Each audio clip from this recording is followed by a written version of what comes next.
Катастрофалната реализација на капиталните инвестиции од само 9,83% во првите 4 месеци од вкупно планираните 422 милиони евра за цела година не ја загрижува владата. Инфраструктурните објекти се градат побавно и од лани, кога реализацијата до април беше 11%, но министерот за финансии смета дека ова е добар почеток на годината. Според Тевдовски, бројките се подобри од лани во истиот период и покрај тоа што ги споредува со најслабата година за капиталните расходи. Нашите, ако ги земете и серија години наназад, секогаш забрзувала реализацијата во втората половина на годината. Ние очекуваме дека и годинава ќе биде тоа случај. Што е главно?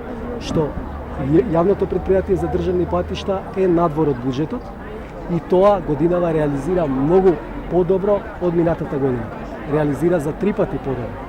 По долго одложување, следната недела конечно треба да биде пуштен во употреба и автопатот Миладиновци-Штип.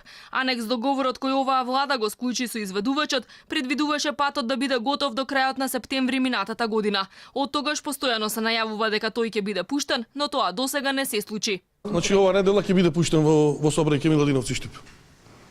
Значи не би сакал да шпекулирам кој ден, меѓутоа до четврток, петок ќе биде пуштен во сообраќај. Надлежните и лани уверуваа дека работите ќе тргнат на подобро од секој нареден месец, но до тоа не дојде. 2018-та заврши со реализација на капиталните инвестиции од само 65% од планираното. Годинава пак слабата реализација од само 41 милион евра, заклучно со април, не ги натера надлежните да ги сменат проекциите за македонската економија. Позитивни биле бројките за индустријата, градежништвото и вработувањата.